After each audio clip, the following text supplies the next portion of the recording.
Nu, en fait, c'est la version argotique de new en anglo-saxon.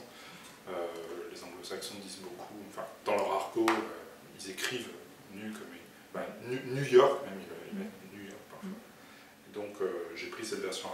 argotique, mais ça se prononce tout simplement New Men, donc c'est très simple, c'est les nouveaux hommes. C'est un récit d'anticipation en Europe, moitié du XXIe siècle, version assez pessimiste, mais bon, je crains hélas réaliste du monde d'aujourd'hui, donc très libéralisé, frontières européennes fermées, une immigration extrêmement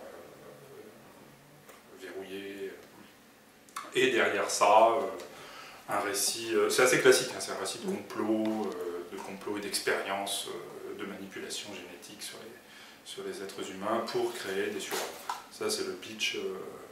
classique, qui n'est pas extrêmement original en soi, mais moi à partir de là je voulais vraiment travailler justement sur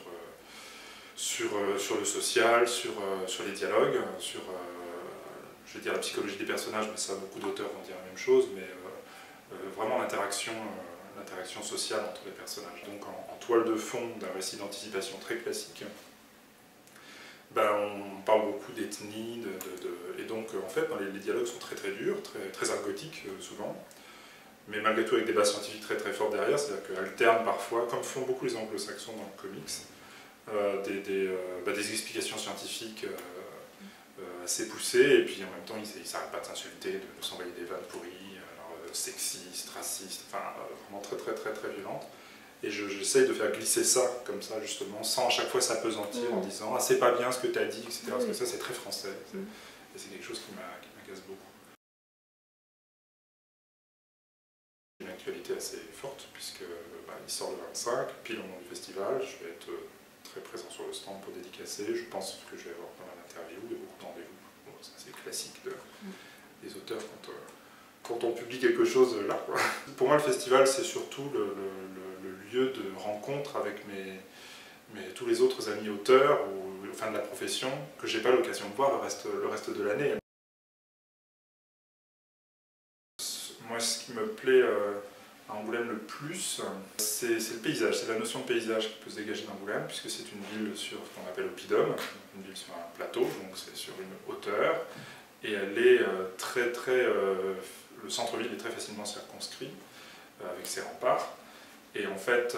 Angoulême est connu pour une lumière particulière, qui doit être liée à la qualité de la pierre calcaire du coin,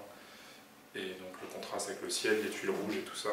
la nature verte au moins. Et effectivement, les peintres du début du XXe siècle, apparemment pas mal de peintres, se sont intéressés à la Charente pour la qualité de sa lumière, et je pense que vraiment, avec beaucoup de recul, pour moi c'est ce qui reste. C'est-à-dire l'idée que quand on est au centre-ville, il suffit de faire 100 mètres, on a immédiatement une trouée sur le rempart et donc sur le paysage et sur la campagne. Et c'est moi